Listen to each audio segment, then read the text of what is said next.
Barrier town में बहुत excessive selling भी की है, जिसमें लोग आज तक उनको ना घर मिले ना पैसे वापस मिले। तो उनका क्या कसूर है, इसको किस नज़र से देखें? ठीक है जी, अब देखिए एक दिन में बिल्डिंग खड़ी होती है, सालों साल लगते हैं, उसमें लोग इन्वेस्टमेंट कर देते हैं, उसमें लोग पैसा लगा देते हैं, उसके बाद आप कहते हैं कि यार ये गलत हो गया। आपने देखा कराची बैरियर टाउन का मसला भी बना, लाहौर में भी वो प्रॉब्लम जाहिर है हर सोसाइटी में होते हैं। बहुत कम लोग होंगे कि जिनको नहीं मिला और उसके उनके साथ हम लोग हैं, उनको मिलना चाहिए। अक्सर देखा गया जो अपार्टमेंट बिल्डिंग्स बन रही होती हैं वो दरमियान में रह जाती हैं और लोग उसको 3-4 सालों में कहते हैं, बाद में पता चलता है वो मिल रही है 10 सालों पे चली जाती है। इतने काम है जो कि मियां मोहम्मद नवाज शरीफ के प्रोजेक्ट्स हैं, उनको निकाल दें और पीछे आपका लाहौर जो है वो 1990 वाला लाहौर रह जाता है। जब आप इससे टिकट आपका चांसेस थे आपको टिकट मिलने, फिर आपको टिकट नहीं मिली तो पार्टी से इख्तलाफ नहीं हुआ, ये दिल टूट सा नहीं गया? अल्लाह पाक ने इतना नवाजा कि पाकिस्तान मुस्लिम लीग नून ने मुझे अपना लाहौर का वाइस प्रेसिडेंट बना दिया। आपका बड़ा ताल्लुक है ख्वाजा साद रफीक साहब से, जी जी। और आजकल वो थोड़े से नाराज हैं, वजह क्या है? कोई ये ज़िंदगी यहीं रह जानी है, मैं 10 साल और सियासत कर लूँगा, 10 साल और मिनिस्टर रह जाऊँगा, लेकिन मैंने अपने अल्लाह को भी तो जवाब देना है कि मैं इस सिस्टम को लाइक नहीं करता, मैं सिस्टम का हिस्सा नहीं बनूँगा। नहीं बनो, बिल्कुल ऐसे। ठीक है, और वो ना ही बने। मुस्लिम लीग नवाज बहुत पीछे क्यों रह गई सोशल मीडिया पे? क्यों इतनी प्रेजेंस नहीं है? क्यों लोग वो इतने, जिस तरह पीटीआई वाले बहुत ज्यादा है? मैं समझता हूँ खान साहब आज भी अगर उनको स्पोक्समैन रखा जाए ना अपनी मुल्क पाकिस्तान का, तो बेहतरीन इंसान है वो। जो जब आप टाइम दे देंगे, जब एक डिलीवर होती चीज़ नज़र आएगी, मुखालफ भी बोलेंगे, तो काम वही होता है जिसके आपके मुखालफ भी आपका तारीफ है। बाहर जो बंदा बैठा हुआ वो नहीं जज कर सकता, वो डीलर पे हिसार करता है। सर जी, दुनिया चांद पे पहुंच गई है, तुम बाहर ਦੀਆਂ ਗੱਲਾਂ ਕਰਦੇ ਹੋ। ਹੁਣ ਤੇ हर चीज़ गूगल ने इतना आसान करता है कि ਹੁਣ ਇੱਥੇ बैठा मैं दसो कि मैं अमरीका ਦੇ ਵਿੱਚ ਇਸ जग੍ਹਾ ਤੁਹਾਨੂੰ ਦਿਖਾਵਾਂ ਉੱਥੇ ਬਣਿਆ ਕੀ ਹੋਇਆ, ਬੰਦੇ ਖੇਡਣ ਦੇ ਨੇ ਕਿ ਬੈਠੇ हैं कि सुते हैं। बिस्मिल्लाहिर्रहमानिर्रहीम, अस्सलाम वालेकुम दोस्तों। मैं हमेशा ये कहता हूँ कि पाकिस्तान लैंड ऑफ अपॉर्चुनिटी है। जो लोग ये कहते हैं ना कि पाकिस्तान में मौके नहीं है, आप कुछ कमा नहीं सकते, बड़ा नहीं कर सकते, लोग बाहर की तरफ भागते हैं, लेकिन हमारे साथ एक रियल एग्जाम्पल है जिन्होंने पाकिस्तान में रहकर ही बिल्कुल ज़ीरो से स्टार्ट किया और माशाल्लाह आज बड़े बड़े प्रोजेक्ट्स कर रहे हैं और अच्छा नाम कमाया, पैसे भी कमाए, और एक जो कहते हैं ना कि लेविश लिविंग स्टैंडर्ड है वो उनका है। मेरे साथ एक बड़ा नाम है बैरियर टाउन का, मियां अतर साहब। मियां अतर साहब, बहुत बहुत शुक्रिया तशरीफ लाने का। तो मियां साहब, शुरू करते हैं, किस तरह रियल स्टेट में आए, कैसे आगाज़ किया और आज कहाँ पे है? नहीं भाई, बिस्मिल्लाहिर्रहमानिर्रहीम। बहुत शुक्रिया। एक तो आपने दावत देते हैं और रिस्पेक्ट देते हैं, बुलाते रहते हैं। आगाज़ जिस तरह सभी करते हैं, जैसे मैं अपने स्कूल से फ़ारिग हुआ तो उसके बाद फिर इंसान सोचता है क्या करूं, किधर जाऊं किधर जाऊं।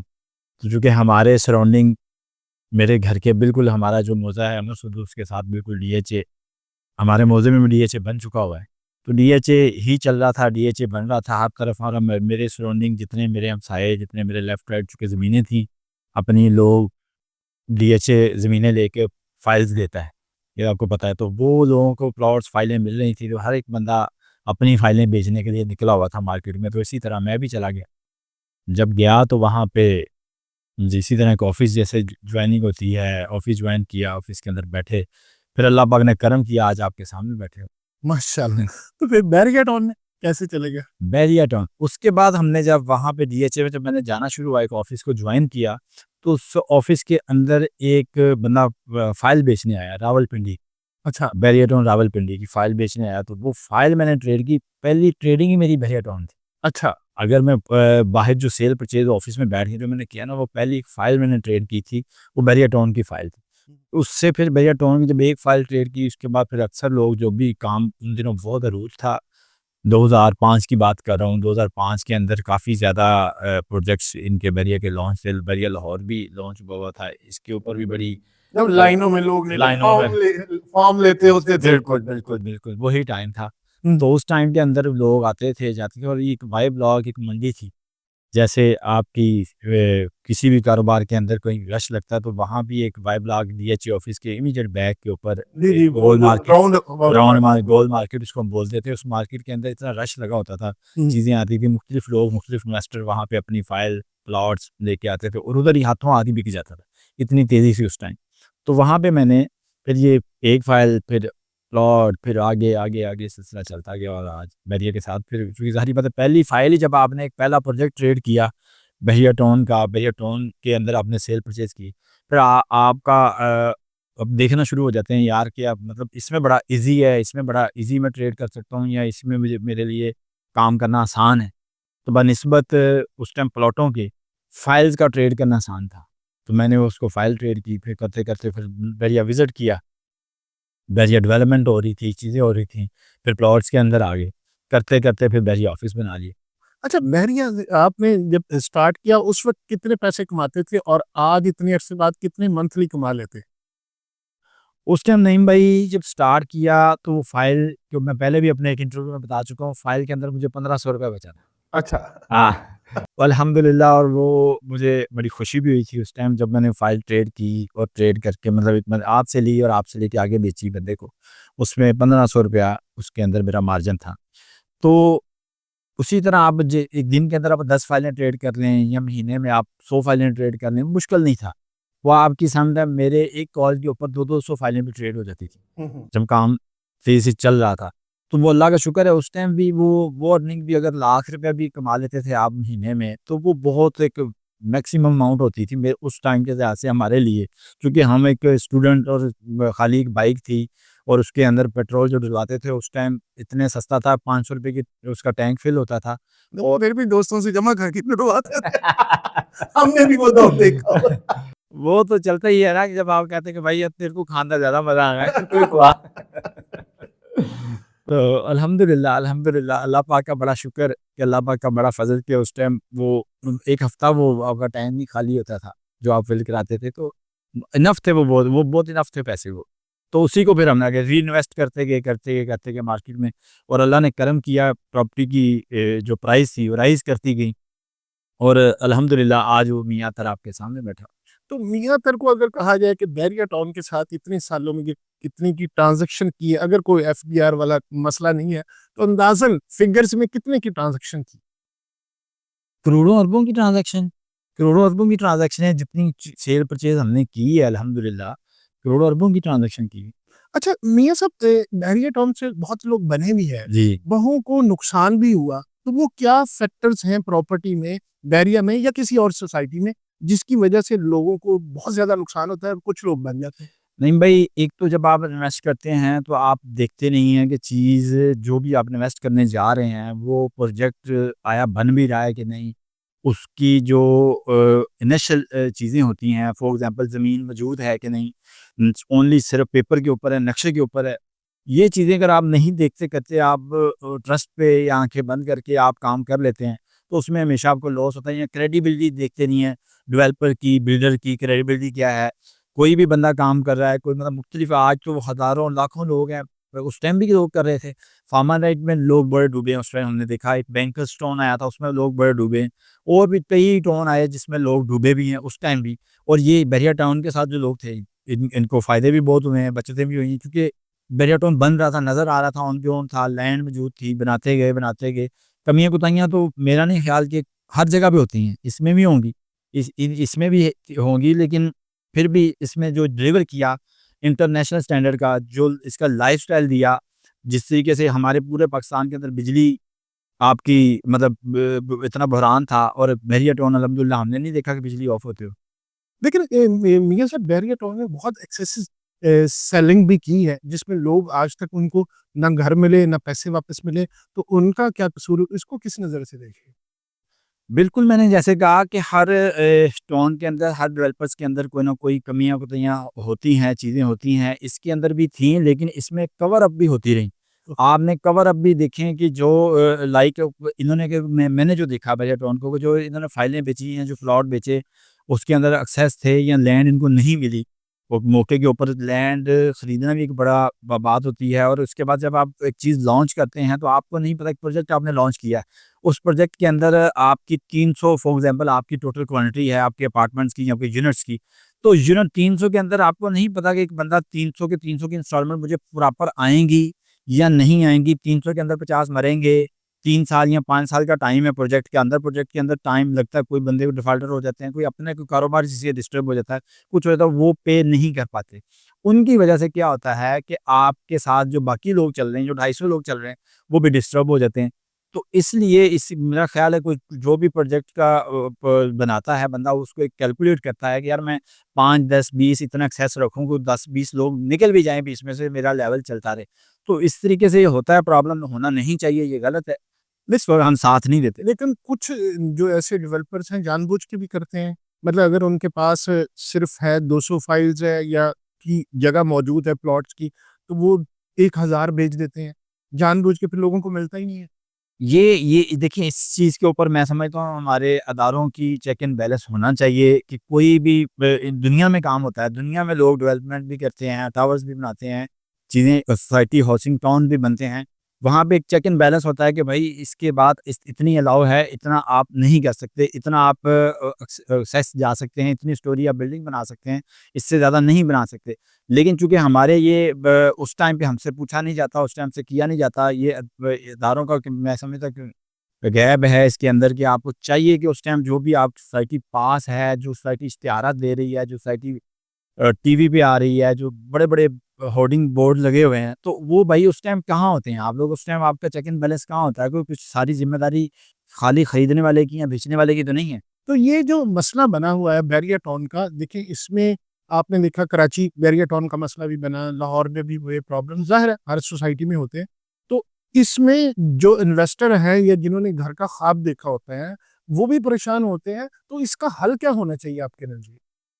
नहीं भई, आप ये देख लें कि चंद मेरा ख़्याल है अगर वहाँ पे लाखों लोग या लाखों लोग रह रहे हैं, लाखों लोग मुस्तफ़िद हो रहे हैं ऐसे लाइफ़स्टाइल से, उसके साथ-साथ अगर आप चा कम जो तादाद है, जो मैं समझता हूँ इससे अफ़ेक्ट हुई है, जिनको घर नहीं मिले या जिनको फाइल्स या प्लॉट्स जिनको नुकसान हुआ है, तो दूसरी तरफ आप देखें कि अगर 5 लोगों को नुकसान हो रहा है, 5 लोगों को घर नहीं मिल रहे, तो 5000 लोग मुस्तफ़ीद भी हो रहे। 5000 लोग ऐसे लाइफ़स्टाइल को एन्जॉय कर रहे हैं जो कि इतनी कम कीमत में, जो कि आपको कहीं लेफ्ट राइट नहीं मिलता। इतनी अच्छी सिक्योरिटी, इतना अच्छा लाइफ़स्टाइल, इतना अच्छा इंफ्रास्ट्रक्चर, इतनी अच्छी डेवलपमेंट, आप उस चीज़ को भी तो देखें ना। वो चीज़ें पहले भी हम बात कर चुके हैं कि ये जो जिनको घर नहीं मिलता, प्लॉट नहीं मिलता, मैंने देखा है यहाँ पे हमारी बहिया टाउन के अंदर अगर 30 लाख रुपए की कोई फ़ाइल थी, किसी बंदे को प्लॉट नहीं मिला तो उसकी फ़ाइल 60 लाख रुपए की बिक रही। उसको भी उसके पैसे भी डबल हो गए। उसके पैसे भी डबल हो गए हैं। तो इस तरीके से मैक्सिमम इन्होंने रिफंड किया है, पैसे वापस दे देते हैं। मलिक साहब, जो हमने देखा, चूँकि हम काम कर रहे हैं, हमने देखा है कि ये उनको प्लॉट दे देते हैं या अगले किसी टाउन में एडजस्ट कर देते हैं, अगले किसी ब्लॉक में एडजस्ट कर देते हैं।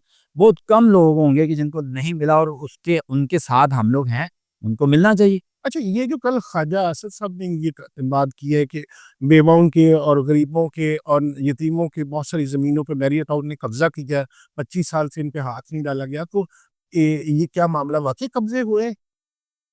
सर, ये तो ख्वाजा साहब ही बेहतर जानते होंगे। मैं कहता हूँ कि 25 साल पहले ख्वाजा साहब कहाँ थे? 30 साल पहले जब इतने-इतने बड़े इश्तिहार जब पूरी दुनिया से उठ के या पूरे पाकिस्तान का सरमाया इस टाउन में लग रहा था, इस इनके साथ लोग काम करने जा रहे थे, उस वक़्त ये 30 साल पहले क्या ये गवर्नमेंट में नहीं थे? क्या इनके पास ये सिस्टम नहीं था कि ये आज उठ के कह रहे हैं कि ऐसा हो गया, आज लोगों का अरबों-खरबों रुपया इन्वेस्ट हो चुका है मेरिएटॉन के साथ। आज आप उसको डैमेज करने जा रहे हैं, आप उसको गिरा रहे हैं या उसके खिलाफ आप जो भी बात कर रहे हैं, उस वक़्त आपने क्यों नहीं किया? उस वक़्त क्यों नहीं रोका? उस वक़्त अखबारों में इश्तिहार लग रहे थे, उस टाइम टीवी पे चल रहा था, उस टाइम ये रोड्स डेवलप हो रहे, रातों रात तो आके किसी ने आके नक्शा पेन से तो नहीं बना दिया। ये इतना-इतना बड़ा, इतना खूबसूरत आपका देखें जाके जामिया बॉक्स, देखें जाके आईफल टावर, एक इंटरनेशनल स्टैंडर्ड का मतलब आपका इंफ्रास्ट्रक्चर बना हुआ है। जहाँ भी बहरिया बना है, पिंडी में बना है, लाहौर में बना है। हाँ, जो बेज़ाब्तगियाँ या कुछ कमियाँ-कुताहियाँ होंगी तो वो भाई ना नईम साहब ने देखनी है, जाके ना ही असर ने देखनी है। हाँ। वो जिनकी ड्यूटी है उन्होंने देख रेगुलेटरी अथॉरिटीज़ हैं जो बिल्कुल। अथॉरिटीज़ है उनको देखनी चाहिए, ठीक है। आज अगर वहाँ पे पाकिस्तानियों का सरमाया लगा हुआ है, अगर आप बात करते हैं, आपके बयान से लोगों का सरमाया डूब रहा है, लोग दिवालिया हो जाएँगे। आप इस चीज़ को भी तो थोड़ा देखिए ना, आपको उसको जिस तरीके से आपने 25-30 सालों में इजाज़त दे रखी, अभी भी कोई वे आउट निकालें, हल निकालें। मलिक साहब का पाकिस्तान की इकॉनमी के अंदर एक किरदार रहा है। कि पाकिस्तान के फॉरेन रेमिटेंस आती रही है, लोग प्लॉट बाय करते रहे हैं, लोग वहाँ पे रह रहे हैं। एक अच्छा खासा आपको उसको उन्होंने जिस तरह का मैं समझता हूँ अच्छा इंफ्रास्ट्रक्चर डेवलप किया, ऐसा इंफ्रास्ट्रक्चर हमारे गवर्नमेंट के इदारे डेवलप नहीं कर पाए। जी, बिल्कुल ऐसे ही है। तो तो जब ऐसा हल है, क्या निकलना चाहिए आपके नज़रिए? आप थोड़े सियासतदान भी हैं, उस पे भी बात करेंगे। जी, तो जी। बीइंग अ सियासतदान हल क्या होना चाहिए?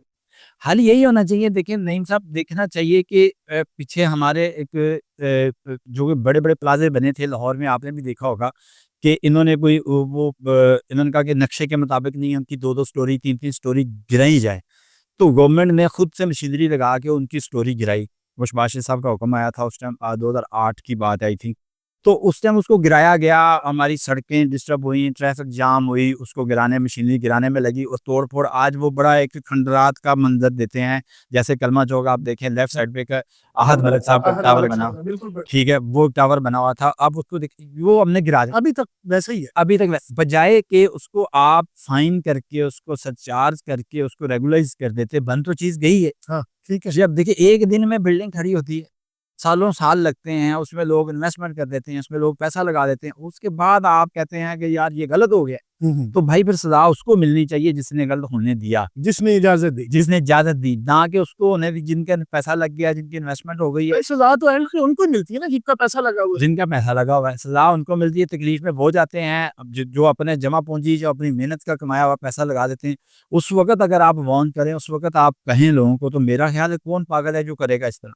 तो ये जो बयानात आए इतने दिनों हुकूमत के दरमियान कह लें जो कॉन्फ्लिक्ट चल रहा है, उसके बाद जो बहरिया टाउन में ट्रेडिंग थी या सेल परचेज़ थी, उस पर कोई असर पड़ा? ऑब्वियसली बात है, जब आप इस तरह की आपकी अथॉरिटीज़, आपके इदारे आपके बयान दे रहे होते हैं, तो वहाँ पे प्रॉब्लम्स आती हैं।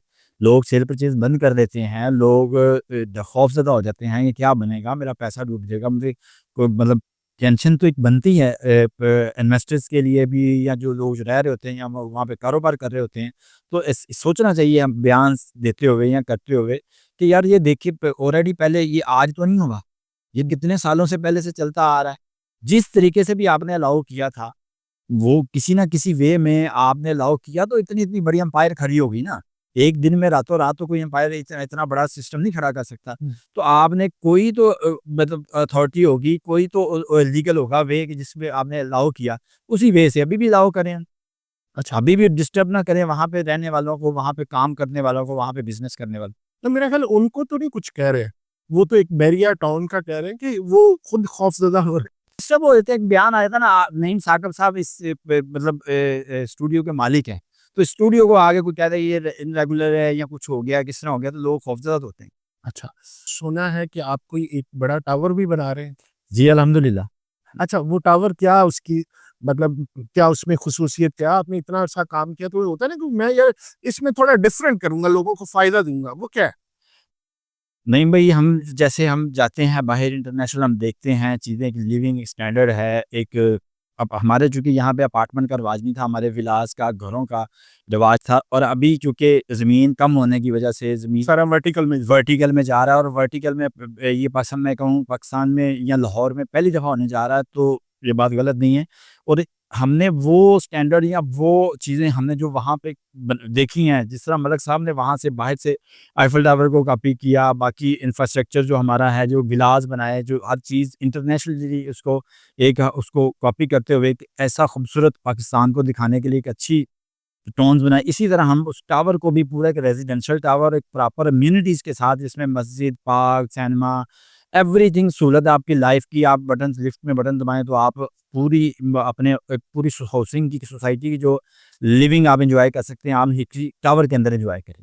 तो उसमें बिजली का तो मसला होता है, यहाँ अपार्टमेंट बिल्डिंग्स इसलिए भी नहीं चलती कि यहाँ बिजली की लोड शेडिंग रहती है और बंदा कहता है लिफ्ट में ही नहीं फँस तो वो तो जनरेटर्स आप देते हैं ना, बैकअप देते हैं आप, बैकअप आप देते हैं, इसमें तो हाउसिंग में तो बैकअप देना फिर भी मुश्किल होता है। लेकिन टावर्स को बैकअप देना कोई मुश्किल काम नहीं है, एक बड़ा जनरेटर्स आप लाके उसके साथ अटैच कर देते हैं, तो आप, मेरा नहीं ख्याल कि कभी भी आपको प्रॉब्लम होती है। बिजली का वैसे भी मसला अब अल्हम्दुलिल्लाह पाकिस्तान में हल हो चुका हो। अच्छा, ये इसमें price as compare to other कितनी कम है, ज़्यादा है, क्या है? मैं चाहता हूँ थोड़ी-सी आप प्रा प्रमोशन भी हो जाए। जी, जी, शुक्रिया, बहुत शुक्रिया। प्राइस इसके अंदर हम ₹16,000 पर स्क्वायर फुट पे दे रहे हैं इसके अंदर, और ये मैं समझता हूँ ये बहुत एक नॉमिनल सी प्राइस है। अगर आप ज़मीन देखें, अगर आप कंस्ट्रक्शन के रेट देखें तो ये कुछ भी नहीं है। और 1 बेड का अपार्टमेंट जो हम दे रहे हैं वो 60 लाख रुपए का दे रहे हैं। सिर्फ सिर्फ 60 लाख रुपए का 3 साल की इंस्टॉलमेंट। 60 लाख रुपए जी। ये तो मेरा ख्याल है कि अगर इतनी वो लिविंग स्टैंडर्ड्स और इतनी अच्छी चीज है तो मेरा ख्याल है 80,000 इंस्टॉलमेंट सिर्फ उसकी बनती है। बिल्कुल ये बहुत एक्सेसिबल है, ईज़ी। जो कि अपना घर नहीं बना सकते, अपना घर बनाने का ख्वाब देखते हैं, जिनके पास मतलब मंथली कम है, पैसे कम आते हैं, तो उनके लिए एक बहुत एक सहूलत है। नहीं, लेकिन अक्सर देखा गया है जो अपार्टमेंट बिल्डिंग्स बन रही होती हैं वो दरमियान में रह जाती हैं और लोग उसको 3-4 सालों में कहते हैं, बाद में पता चलता है कि वो मिल रही है 10 सालों पे चली जाती है। जी, बिल्कुल नहीं भाई, ये बात आपने पहले भी कही थी कि मैंने आपको बताया कि क्रेडिबिलिटी आपको देखनी चाहिए कि एक बंदा आज आके बैठा है, इश्तिहार लगाया है कि मैं फ़लाँ बिल्डर शुरू हो गया है, तो आपको देखना चाहिए। एक बंदा पिछले 20 साल से काम करता आ रहा है, उसके 20 साल के काम देखने चाहिए कि वो काम कैसा करता है, उसने काम कैसा किया है। तो अगर इस तरह करते हैं तो मेरा नहीं ख्याल कि आज भी किसी ने मार खाई है। तो एसोसिएट अल्हम्दुलिल्लाह 12 टावर अपने डिलीवर कर चुकी है। 300 घर बहरिया ऑर्चर्ड में डिलीवर कर चुकी है। लोग रह रहे हैं, उनमें प्रॉफ़िट भी कमाए हैं लोगों ने और आज उस घरों के एन्जॉय भी कर रहे हैं। अच्छा, हमारे जो बड़े प्यारे दोस्त हैं कि आपके भी पुराने जानने वाले चौधरी औरंगज़ेब साहब, उन्होंने बड़े जल्दी एक बड़े अच्छे डेवलपर बन गए, तो क्या ख़ुसूसियत है? आपने उनको साथी पाया, उनके साथ काम किया, तो क्या लगता है क्या ख़ुसूसियत? नहीं भाई, सॉरी औरंगज़ेब साहब बड़े एक अच्छे इंसान है, बड़ा ग्रेट इंसान है माशाल्लाह। उसने अल्लाह ताला ने उसको बड़ी तरक्की दी। मेरी दुआ है अल्लाह और उसको इज़्ज़तें दे और तरक्कियाँ दे। अच्छा इंसान है। मैंने आपको छोटा-सा वाक़या सुनाया उनका जो कि अरे दोबारा सुना। मेरे पास एक दोस्त आया, उनकी सोसाइटी के अंदर उसने कोई इन्वेस्टमेंट कर रखी थी, उसका कोई इश्यू चल रहा था, प्रॉब्लम चल रही थी। तो मैंने, चूँकि जोई साहब से मेरा इतना इंटरेक्शन नहीं था उससे पहले, तो मैंने जोई साहब को, कब की बात है? ये मेरा ख़्याल 2018-19 की बात है। अच्छा, तो मैंने जोई साहब को फ़ोन किया, वो उसी बंदे से ही नंबर लिया। मैंने कहा यार नंबर तो मुझे देना, जोई साहब का है तुम्हारे पास? तो अगर मैं, उसने मुझे नंबर दिया, मैंने फ़ोन किया जोई साहब को, जोई साहब ने फ़ोन उठाया। तो मैंने कहा जोई साहब नहीं आता? तो कहता जी, जी उस्ताद जी। अच्छा। उन्होंने मुझे कहा जी उस्ताद जी। मैंने कहा नहीं, नहीं जोई नहीं, साहब। वो आपके शागिर्द हैं? नहीं, मेरे शागिर्द ऐसे है कि मार्केट में हम जब पर काम सीनियर कर, थे। हम सीनियर थे उस लिहाज से, शागिर्द नहीं है, उस लिहाज से उन्होंने मुझे कहा, उनकी मेहरबानी है, उन्होंने ऑनर दी, उन्होंने इज़्ज़त दी। तो मैंने कहा जैसा साहब मुझे आपके पास आना है कि मेरे पास एक दोस्त आया, उसका कोई इश्यू है, तो मैं, चूँकि काम मुझे, तो मैं आऊँगा। उन्होंने कहा नहीं, नहीं, आप बड़े हैं, उस्ताद हैं, मैं आपके पास आता हूँ, आप किधर हैं? तो मैंने कहा जी जैसे साहब मैं आता हूँ। उन्होंने कहा नहीं मैं आ रहा हूँ। मैंने बताया मैं ऑफ़िस बैठा हूँ। विदिन 5 मिनट में जोई साहब मेरे ऑफ़िस में थे। अच्छा, उनकी मेहरबानी, ये उनका बड़ापन है, बता रहा हूँ। ये उनका बड़ापन है। उन्होंने, उनका एक इंसान का एक काम था, काम मैंने कहा और उन्होंने काम खुद आके दफ़्तर आके कर दिया, उस बंदे का काम मेरे आगे। बंदा बैठा हुआ था, उन्होंने देखा, समझ के कि इसका काम है। उन्होंने कहा मियाँ साहब इसका काम है, बस ठीक है आप जाओ यार, आपका काम हो गया। आप मियाँ साहब के पास आए। तो मुझे उन्होंने आके कहा कि मियाँ साहब मेरे लिए ऑनर की बात थी, आपने मुझे याद किया। तो ये एक बड़े इंसान की निशानी होती है, बड़े बंदे की निशानी होती है कि मैं कहता हूँ उन्होंने इतनी इज़्ज़त दी। वो तो एक टाउन के मालिक थे, मतलब तो आज हम तो एक रियल एस्टेट के, मतलब आज भी कहलाएँगे तो डीलर ही ना। हुँ। तो माशाल्लाह उस बंदे ने, मैंने उसको फ़ोन किया तो मेरे पास चल के आ गया। तो मैं समझता हूँ कि वो बड़ा बंदा है। तो कोई ख़ुसूसियत होती है इसीलिए अल्लाह नवाज़ता है। बेशक, बेशक, कोई शक नहीं, कोई शक नहीं। उसके अंदर ये ख़ुसूसियत थी तो अल्लाह ताला ने उसको नवाज़ा, अल्लाह उसको और इज़्ज़त दें। अच्छा, तो फिर दोस्ती हुई बाद में? जी, दोस्ती है, आज भी दोस्ती है अल्हम्दुलिल्लाह, आज भी बात भी होती है, गपशप भी होती है। अच्छा, इस वाक़ये के बाद फिर दोस्ती जी, हुई। जी। अच्छा, तो मियाँ साहब सियासत में आने का प्रोग्राम है? जी। साहब चूँकि आपने टिकट भी ली, फिर टिकट वापस हो गई, फिर जो मसला बना, बड़े एक्टिव हैं आप। जी, जी। तो नहीं भई, क्योंकि एक अल्हम्दुलिल्लाह जिस इलाके से हमारा ताल्लुक है, जिस जगह से हमारा ताल्लुक है, मसलू विलेज से, तो वहाँ पे मसले मसाइल, प्रॉब्लम्स, लोगों के इश्यूज़ चलते रहते हैं। तो जिसको भी अल्लाह इज़्ज़त देता है, जिसको अल्लाह नवाज़ता है, तो मैं समझता हूँ उसको करना चाहिए। तो अल्हम्दुलिल्लाह हमने अपने बड़ों से भी सीखा, वहाँ पे लोगों के काम आते, लोगों की खिदमत करते। और हमने, मेरे अंदर भी ये जज़्बा था, एक चीज़ें थी कि यार कोई भी किसी को प्रॉब्लम होता है उसके साथ चल जाना, किसी ने कुछ कह देना तो उसके साथ चल पड़ना। तो सब कुछ काम आपकी पहुँच में होते हैं, कुछ आपकी पहुँच में नहीं होते। तो सियासत में आना या सियासत में को जॉइन करना मेरा यही था कि वहाँ पे इलाके के गंदा पानी लोग इस्तेमाल करते हैं, हेपेटाइटिस के मरीज़ बन रहे हैं, वहाँ के लोगों के और एजुकेशंस के मसाइल्स हैं, स्कूल्स के मसाइल्स हैं, प्रॉब्लम्स हैं, लोगों के रोड्स के प्रॉब्लम्स हैं। तो वो इस तरह काफ़ी माशरे के अंदर बहुत इश्यूज़ हैं, प्रॉब्लम है, हर इलाके के प्रॉब्लम्स होती है। तो वो मेरे पास अक्सर लोग आते रहते थे, बताते रहते थे। वो जब करते चीज़ें लोग जॉइंट हो गए। जब ये इलेक्शन वेक्शन आता है तो लोग देखते हैं यार कौन बंदा हमें कितना फ़ेवर दे सकता है, कर सकता है। तो मेरे हमारे पास भी लोग आए, लोगों ने किया, राब्ते किए, चीज़ें की, तो अब हमारे लोग जो हमारे कहने पे चलते हैं, हमारे कहने पे वोट देते हैं, उनकी डिमांडें भी होती हैं। ज़ाहिर कि है। भाई मेरा बच्चा अच्छे स्कूल में मतलब एडमिशन हो जाए, मेरे थाने कचहरी के मसले हल हो जाए, मेरे घर का गंदा पानी आ नहीं रहा, या मेरे गली गटर की सफाई हो जाए, चीज़ें सिस्टम। तो वो सारी चीज़ें देखते हुए तो मैंने सोचा कि यार ये काम अगर मैं एज़ इट इज़ बिज़नेस करते हुए पैरेलल साथ करूँ तो मुश्किल है, तो सियासत को जॉइन करना पड़ा। तो फिर क्या कैसा एक्सपीरियंस है? कोशिश की कोशिश की, लेकिन ये निज़ाम सिस्टम को समझ आया कि यार ये निज़ाम को इस तरीके से नहीं, इस तरीके से इसको लिया जाए तो आप चल सकते हो इस निज़ाम। तो फिर क्या सोचा? सियासत जज़्बा जवान है? सियासत का जज़्बा बिल्कुल नहीं है, खिदमत का जज़्बा है। खिदमत करते रहेंगे, सियासत के अंदर रह के भी, सियासत के बाहर रह के। तो किस पार्टी से दिल से लगाव होता है ना एक? लगाओ, चूँकि हमारा लाहौर, हमारा पंजाब, जो हमने चूँकि हमारा ज़्यादा रहना यहाँ पे है, यहाँ पे हमारा वक़्त गुज़रता है, तो हमें तो पाकिस्तान मुस्लिम लीग नून ही काम करते हुए नज़र आई। मियाँ मोहम्मद नवाज़ शरीफ के जो विज़न था, जिस तरीके से आप देखें मेट्रो बस, आपकी ऑरेंज ट्रेन, उसके बाद आपके जितने मोटरवेज़, जितनी भी मैं जहाँ भी हम निकलते हैं, ट्रैवल करते हैं, मैं देखता हूँ लेफ़्ट राइट जितने काम हैं जो कि मियाँ मोहम्मद नवाज़ शरीफ के प्रोजेक्ट्स हैं, उनको निकाल दें और पीछे आपका लाहौर जो है वो 1990 वाला लाहौर रह जाता है, या पंजाब आपका 1990 वाला पंजाब रह जाता है। तो अभी नून लीग की पंजाब में हुकूमत है, मरीम नवाज़ शरीफ साहबा काम कर रही हैं, मतलब सीएम बनी हैं, तो उनकी हुकूमत को किस तरह देख रहे हैं? मैडम मरियम बहुत अच्छा काम कर रही हैं, दिन-रात मेहनत कर रही हैं, और वो चचा चचा से ज़्यादा क्योंकि वो भी बहुत मेहनत करते थे, मियाँ मोहम्मद शहबाज शरीफ। ये जो काम मैंने आपको बताए हैं, ये उन्हीं के मतलब किए हुए काम हैं। तो वो चाहती हैं कि उनसे एक स्टेप आगे निकल जाएँ। तो वो अल्लाह करेगा इंशाअल्लाह ताला, वो मेहनत कर रही हैं, और मेहनत कभी अल्लाह ज़ाया नहीं करता किसी भी। नहीं, जब आपसे वो टिकट आपका चांसेस थे आपको टिकट मिलने, फिर आपको टिकट नहीं मिली, तो पार्टी से इख्तिलाफ नहीं हुआ? ये दिल टूट सा नहीं गया? नहीं भाई, मैंने कौन-सा मतलब चम्मच लेते ही वो कहते हैं ना कि आप सियासतदान पैदा हुए थे। लोग आते हैं, लोगों को 50-50 साल गुज़र जाते हैं कि चीज़ों के अंदर एडजस्ट होते करते, तो मुझे तो फिर अल्लाह पाक ने इतना नवाज़ा कि पाकिस्तान मुस्लिम लीग नून ने मुझे अपना लाहौर का वाइस प्रेज़िडेंट बना दिया। अच्छा, हाँ, मैं इस वक़्त भी पाकिस्तान मुस्लिम लीग नून नून का लाहौर का वाइस प्रेज़िडेंट हूँ।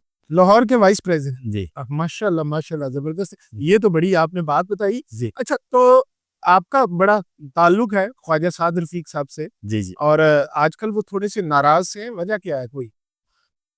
देखिए वो एक बड़े लीडर हैं। हुँ, हुँ। ख्वाजा साहब, उन्होंने एक बड़ा वक़्त गुज़ारा, बड़ा टाइम मैं समझता हूँ, बड़े विज़नरी लीडर हैं, बड़ा सोचते हैं, समझते हैं, और वो भी अपने अवाम को, मेरी जब उनसे बात हुई कि मैंने कहा ख्वाजा साहब आप क्यों मतलब इस तरीके से मतलब थोड़े अग्रेसिव से आजकल। अग्रेसिव हैं, या हर वक़्त आप तनकीदी मूड में रहते हैं, तो उन्होंने कहा अख्तर साहब ये ज़िंदगी यहीं रह जानी है, मैं 10 साल और सियासत कर लूँगा, 10 साल और मिनिस्टर रह जाऊँगा, लेकिन मैंने अपने अल्लाह को भी तो जवाब देना है। हुँ, हुँ। तो जब ये बात उन्होंने की तो मेरा मेरा नहीं, बात मतलब वो ये कहते हैं कि गलत को गलत कहें, जी, जो सही को सही कहें, भले अपनी पार्टी चाहे अपनी पार्टी हो, चाहे दूसरे की पार्टी हो, वो गलत को गलत कहते हैं, और कहते हुए हैं और कह रहे भी हैं। वो आप जब जहाँ उनको देखेंगे, उनको ऐसा कहते हुए सुनता पाएँगे, वो बिल्कुल डंडी नहीं मारेंगे। नहीं, वो उनको एक दफ़ा एक इंटरव्यू में उनका सुन रहा था। हमारा चूँकि ख्वाजा साहब से अगर जब आप उनको ये वीडियो भेजेंगे भी तो उनको अंदाज़ा भी हो जाएगा। ख्वाजा साहब जब एमएसएफ के दौर के थे तो उस वक़्त से हम उनसे जान-पहचान है। ख्वाजा साहब नो डाउट बहुत अच्छे स्पीकर हैं और बड़े बड़े क्रिटिकल हैं और बड़ी मेरिट पे बात करते हैं। ये उनके जो उनके क्रेडिट पे बात है, वो ये है। तो उनका मैं एक इंटरव्यू सुन रहा था तो उन्होंने कहा, किसी ने पूछा कि आपको ये लगता है कि आप भी कभी सीएम बन सकेंगे? तो उन्होंने कहा मैं इस पे नो कमेंट्स, मैं इस पे तबसरा करना नहीं चाहता। तो वो हकीकत पसंदाना बात करते हैं। जी।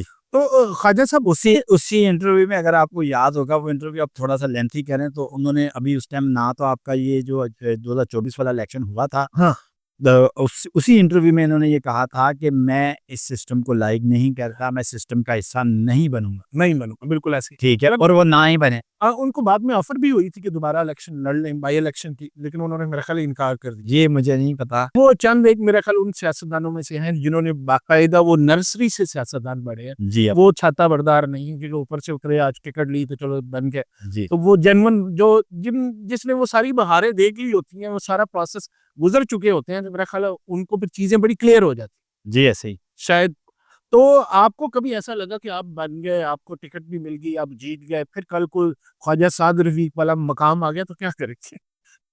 देखें, जिस मकाम पे आज बैठे हैं, ये भी नहीं कभी सोचा था। हुँ, हुँ। तो वो मकाम जो जिस मकाम की आप बात कर रहे हैं, तो मेरे अल्लाह के घर में देर है अंधेर नहीं, आप कहीं किसी जगह भी पहुँच सकते हैं, लेकिन आपको हमेशा ईमानदारी, सच्चाई का साथ देना होगा। वही बात ख्वाजा साहब वाली मैं करूँगा कि सारी ज़िंदगी आपने यहाँ नहीं रहना, आगे जा अल्लाह अपने रब के पास भी जाना है, वज़ीफ़े मुसलमान अल्हम्दुलिल्लाह, वहाँ जाके भी जवाब देना है। तो हम पूरी कोशिश करते हैं, जो पीछे ये वाली हमारी लाइफ गुज़री, इसके अंदर भी कि ऐसे काम किए जाएँ जिसमें अपना रब भी राज़ी हो और अल्लाह की मखलूक को राज़ी करें। और आगे भी इंशाअल्लाह ताला अल्लाह ने मौका दिया अपने मुल्क के लिए, पाकिस्तान के लिए कुछ करें, तो जो एडिशन हम कर सकेंगे इसकी बेहतरी के लिए इंशाअल्लाह ताला हम अपनी दिलो-जान से पूरी कोशिश करें। मियाँ साहब आपको थोड़ा चूँकि आपने जल्दी भी जाना है, बातें तो बड़ी हैं, जो लंबी होती जाएगी।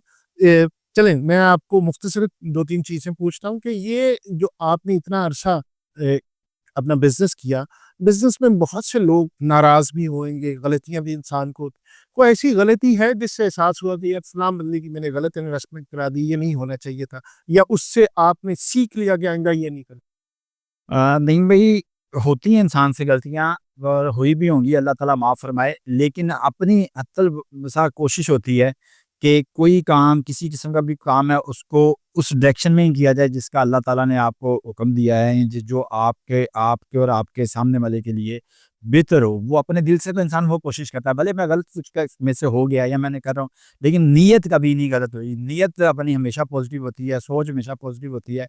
अब हो सकता है कि गलत हो जाए, लेकिन कभी ऐसा जानबूझ के, कभी ऐसा कसदन कोई गलत काम नहीं किया, अल्हम्दुलिल्लाह, इस चीज़ का रिग्रेट नहीं। तो क्या कोई आपके साथ इन्वेस्टमेंट करना चाहता है या किसी भी प्रोजेक्ट में इन्वेस्टमेंट करना चाहता है, 2-3 चीज़ें चूँकि हमारे सारे पाकिस्तानी जो हैं ऑलमोस्ट प्रॉपर्टी में इन्वेस्ट करते हैं, ये ओवरसीज़ पाकिस्तानी हैं, तो किन चीज़ों का ख़्याल रखना चाहिए? आपका इतना एक्सपीरियंस है। मैं पहले भी आपको बताया कि आपको कोई भी अदारा कुछ भी, पहले तो उसकी साख देखनी चाहिए कि यार ये कितने अरसे से काम कर रहा है, इसका क्रेडिबिलिटी है। तो एक तो आपको फर्स्ट ऑफ ऑल ये देखनी है। दूसरा आपको देखना है उसके जो किसी क्रेडिबिलिटी में जो उसने प्रीवियस अपने काम किए हैं, प्रीवियस उसके प्रोजेक्ट्स हैं, प्रीवियस उसकी डीलिंग है, स्टाइल्स है, वे ऑफ टॉकिंग है, वो क्या था?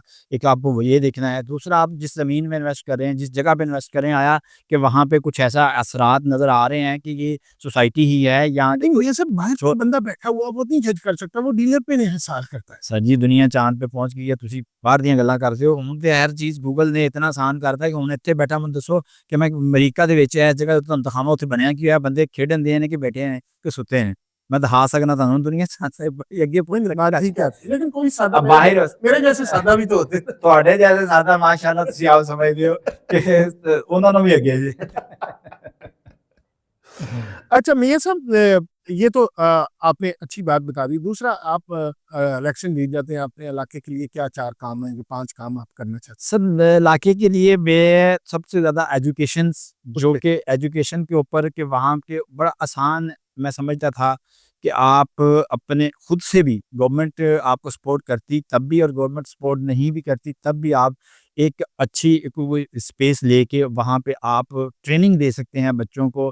नौकरियों का बहुत अफ़ाल है, नौकरियाँ मैं बिज़नेस के ऊपर लोगों को लाता कि बिज़नेस करें, भले छोटा करें, मतलब नौकरी आज हर बंदे को, हम जब मैं इलाके में गया कैंपेन के लिए, तो हर जगह पे एक दरवाज़ा छोड़ के 2 दरवाज़े बाद एक पेपर निकलता था, डिग्री निकलती थी, हमें नौकरी लगवा दें, हमें ये करा दें, हमारा ये कर दें, हमारे बच्चे को लगवा दें, हमारी बच्ची को लगवा दें। तो मैंने वो देखा, तो मैं उनको मोटिवेट करता, उनको मैं बिज़नेस की तरफ लाता और भले छोटे-छोटे बिज़नेस स्टार्ट करवाता लोगों को, जो पढ़े नहीं हैं, उनको छोटे-छोटे बिज़नेस स्टार्ट करवा देते। वहाँ पे एक से मेरा किस तरह का प्लेटफ़ॉर्म मैंने एक डिज़ाइन किया था। एक तो डिप्लोमे कराते लोगों को कि नौकरी के बारे से, जहाँ की सेट हो जाए कि कुछ ना कुछ ऐसा करना आ जाए जिस तरह कि आप for example professional institute type की चीज़ कि जिसमें ऑन हैंड उनको कुछ जी, स्किल आ जाए। स्किल आ जाए, जो बेटियाँ हैं उनके लिए भी घर बैठे वो काम कर सकें। क्योंकि आजकल इतने ज़्यादा ऑनलाइन सिस्टम चल गया है, आपने जब कोरोना वाला दौर आपने देखा तो लोगों ने घरों में बैठ के बिज़नेस किया है। बिल्कुल। इसलिए अब पॉसिबल है कि ये जो जैसे ये मीडिया या ये इतना काम हुआ है सोशल मीडिया और ये जदीद तरक्की आई है, तो उसके अंदर ये फ़ायदे नुकसानात के साथ-साथ फ़ायदे भी आए। तो उस फ़ायदे को अवेल करें। फ्यूचर में दुनिया इस कन्वर्ट हो रही है सारा ऑनलाइन सिस्टम के ऊपर, तो आपको भी इतनी अवेयरनेस हो। अब इसमें पढ़ा लिखा होना ज़रूरत नहीं है कि आप मोबाइल नहीं चला सकते, आप अनपढ़ हैं तो मोबाइल नहीं चला सकते, आप बिल्कुल चला सकते हैं, कंप्यूटर नहीं चला सकते, आप चला सकते हैं। चला सकते तो हैं। मेरा ये वो एक था, मेरे पास एक प्रोग्राम था हमारा, हमने एक बंदे हमारे साथ थे कि जिसको हम ये दें और वो लोगों को ये मतलब इस तरीके से एजुकेट करें। एजुकेट करने के बाद उनको उनके घरों में बैठ के उनको चीज़ें प्रोवाइड करें जो कि वो ऑनलाइन बेचें, ऑनलाइन सेल करें, जो बच्ची हैं ख़ास तौर पे जो हमारी बहनें हैं उनके लिए। और उसके बाद फिर लड़कों के लिए हम डिप्लोमे चीज़ें ऐसी करके दें कि जिससे वो बिज़नेस पे जाएँ। मतलब ज़रूरी नहीं कि लाखों रुपए, करोड़ों रुपए होंगे तो बिज़नेस करना है। थोड़ी अमाउंट के अंदर भी बिज़नेस करें। अच्छा मियाँ सर, आज आपकी बात से ही हमने एक और प्रोजेक्ट किया, हमने एक प्लेटफ़ॉर्म बनाया, जो कि ऑनलाइन की बात की। मैं तो सादा-सा आदमी ऑनलाइन को नहीं समझता, लेकिन थोड़ा-सा जो हमने एक प्लेटफ़ॉर्म बनाया, तो आप अगर अपने इलाके के लिए करेंगे और वो जो लोग हैंडमेड या कोई भी चीज़ें बनाएँगे अपनी बेचने के लिए, तो हमारा एक वर्चुअल एग्ज़िबिशन का प्लेटफ़ॉर्म है। तो हम उन सारी बहनों के लिए, उन सारे दोस्तों के लिए जो वो बनाएँगे चीज़ें, हम फ्री डिस्प्ले करेंगे और उसकी एग्ज़िबिशन हर साल किया करेंगे। ये मेरा आपसे वादा है कि हम free of cost thank her you, साल थैंक यू। एग्ज़िबिशन उनकी फ्री किया करेंगे। बहुत और शुक्रिया। बल्कि ना सिर्फ़ आपके इलाके से, पूरे लाहौर से जहाँ-जहाँ जो चीज़ बनाएँ, और इंशाअल्लाह with the passage of time हर साल में वो इतना बड़ा इवेंट किया करेंगे कि अल्लाह ने हमें तौफ़ीक की, आपकी और मेरी ज़िंदगी रही तो हम लोगों के लिए, ये मैं आपके साथ हूँ इस काम में, और मैं अपने प्लेटफ़ॉर्म के थ्रू उन चीज़ों को हम बेचने की कोशिश करें। जी, बिल्कुल, बहुत अच्छा है नईम साहब, ये अवेयरनेस ये चीज़ें हमारी आवाम तक पहुँचनी चाहिए। और ये आपने आपने भी एक एडिशन किया बहुत ज़बरदस्त। आपको याद होगा कि एक वाक़या डॉक्टर अमजद साहब अख़ुवत वाले जो हैं, जी, जी, जी। उनके पास कोई औरत आई और उसने कहा कि मैं कपड़े सिलाई की अपनी मुझे एक मशीन ले दें और ये कर दें। जबकि उसके बाद एक उन्होंने इतना बड़ा अदारा अख़ुवत बना दिया। खड़ा कर दिया। तो ये मुश्किल काम नहीं है। वो आप उस वाक़ये को देखें, मैंने भी उस वाक़ये को देखते हुए ये चीज़ें सोची और करके, और मैंने कहा यार इन लोगों के, और आपको मतलब वॉलंटरी वहाँ पे लोग मिल जाते हैं। वॉलंटरी मिल जाते हैं वॉलंटरी लोग। लोग मिल जाते जी, हैं जी। कि जो आपकी हेल्प आउट भी करते हैं। अल्लाह मदद करता है आपकी जब आज आप बड़े सारे लोग लेकर करना चाहते हैं। अच्छा, मज़े की बात है कि लोग जो आपकी क्रेडिबिलिटी हो, जो आपने पहले बात की, आपको रज़ाकार बहुत मिल जाते हैं, जो कहते हैं कि हम इस कार खैर में आपके साथ हैं। जी। अच्छा मियाँ साहब, फिर थोड़ा-सा सियासत की तरफ, आप चूँकि आपने ये भी बताया कि आप नायब सदर हैं पाकिस्तान मुस्लिम लीग नवाज़ के। तो मुस्लिम लीग नवाज़ बहुत पीछे क्यों रह गई सोशल मीडिया पे? क्यों इतनी प्रेज़ेंस नहीं है? क्यों लोग वो इतने, जिस तरह पीटीआई वाले बहुत ज़्यादा हैं, तो यहाँ कहाँ-कहाँ आपको कमी कोताही नज़र आती है? सर मैं समझता हूँ कि कुछ हमारी यंग जनरेशन का बहुत बड़ा एक एडअप हुआ है हमारे वोट के अंदर, जो कि पहले नहीं थे। और मोबाइल के ऊपर बैठ के मोबाइल के ऊपर देखना, कोई अच्छी बात कर रहा है तो मतलब उसको देखना नहीं कि ये बात एक सिर्फ बात तो की हद तक है या काम की हद तक भी है। तो उस नारे को या उस चीज़ को उन्होंने फॉलो किया और देखा, और उन्होंने एक भागना शुरू कर दिया एक चीज़ के पीछे। जबकि मैं समझता हूँ कि वो बात फिर वो आई क्रेडिबिलिटी वाली, कि पीछे कुछ नहीं था। पीछे बैक पे सिर्फ एक हॉस्पिटल, और वो भी आपके मेरे पैसे से बना हुआ, और उसके ऊपर आप कह रहे हैं वो अच्छा अच्छा काम है। लेकिन उसके अंदर भी मियाँ मोहम्मद नवाज शरीफ ने फंडिंग भी की। उसके अंदर जो ज़मीन भी दी। और उसके बाद के एक लेजेंड थे हमारे, क्रिकेटर थे बहुत ज़बरदस्त। मैं समझता हूँ खान साहब अ, आज भी अगर उनको स्पोक्समैन रखा जाए ना अपनी मुल्क पाकिस्तान का, तो बेहतरीन इंसान है वो, ग्रेट इंसान है। अच्छा बोल लेते हैं, अच्छा गाइड कर लेते हैं। उसके बाद पीछे कुछ नज़र नहीं आता, कि पीछे आपको मैं कहता चला जा रहा हूँ, कहता चला जा रहा हूँ, बस बड़े मेरे अमल कोई नहीं। तो मियाँ साहब, लेकिन मैं वो तो ठीक है, लेकिन आप क्या समझते हैं कि नून लीग ने कहाँ-कहाँ गलती की है? मतलब लाहौर में इवन आपने देखा, पंजाब इनका था, तो गलतियाँ कहाँ-कहाँ हुई? मैं एक गलती नहीं, पता नहीं कितनी गलतियों के हम बाहर हैं। लेकिन आई थिंक अब उसको मैडम मरियम लीड कर रही हैं, आगे लेके चल रही हैं। और आप अगर इनको टाइम मिला, अगर इनको मज़ीद मतलब हर दो हमारे मुल्क के अंदर बदकिस्मती से हर 2 साल बाद 3 साल बाद गवर्नमेंट चेंज हो जाती है। टाइम नहीं दिया जाता। देखो कोई भी बड़ा प्रोजेक्ट है, कुछ भी है, एक रोड शुरू कर दें ना आप, या एक ब्रिज शुरू कर दें या अंडरपासेस शुरू कर दें, उसको भी 3-4 साल चाहिए होते हैं। तो ये आप अगर अगर आप इनको टाइम दिया गया, अगर इनको टाइम दिया, ये अपना प्रूव करके दिखाएँगे कि जो कि पाकिस्तान मुस्लिम लीग नून कह रही है या पाकिस्तान मुस्लिम लीग नून ने जो काम किए हैं, पाकिस्तान मुस्लिम लीग नून ही वाहिद जमात है जो कि इस मुल्क को आगे बढ़ा सकती है, इस मुल्क को आगे लेके चल सकती है। आप देखेंगे चूँकि बहुत सी प्रॉब्लम्स, बहुत सी इश्यूज़ मुख्तलिफ, मतलब जो कि गवर्नमेंट ना करने दिया जाना, 2-3 साल बाद अभी आज आप आए हो, आज आपको वज़ीर-ए-आज़म बनाया, कल आपको उतार दिया गया।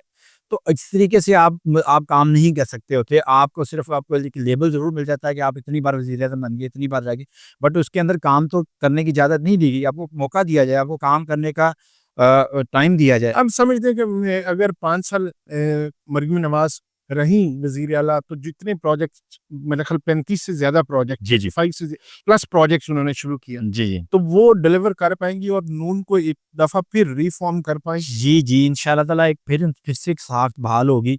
फिर से एक आपको नज़र आएगा कि पाकिस्तान मुस वैसे आप ये मैंने नहीं देखा कि कुछ लोग कहना शुरू हो गए हैं, वो जो न्यूट्रल या थोड़े-थोड़े मुखालिफ थे ना नून लीग, जी, जी। कहते हैं जी कि मरियम नवाज़ शरीफ साहबा काम कर रही हैं, कोशिश कर रही हैं। मैंने बड़े लोगों से इंटरव्यू नहीं, कोशिश भी देखिए, आज तो आज हमें या उनके जो फॉलोवर हैं उनको नज़र आ रहा है। कल को मुखालफों को भी नज़र आएगा। जब आप टाइम दे देंगे, जब एक डिलीवर होती चीज़ नज़र आएगी, मुखालिफ भी बोलेंगे। तो काम वही होता है जिसके आपके मुखालिफ भी आपका तारीफ़ करें। बहुत शुक्रिया मियाँ साहब, आपको जल्दी है। सियासत पे बड़ी लंबी गुफ्तगू हो सकती है, फिर करेंगे सिर्फ़ सियासत पे जी, गुफ्तगू। शुक्रिया। ठीक है, बहुत जी, शुक्रिया।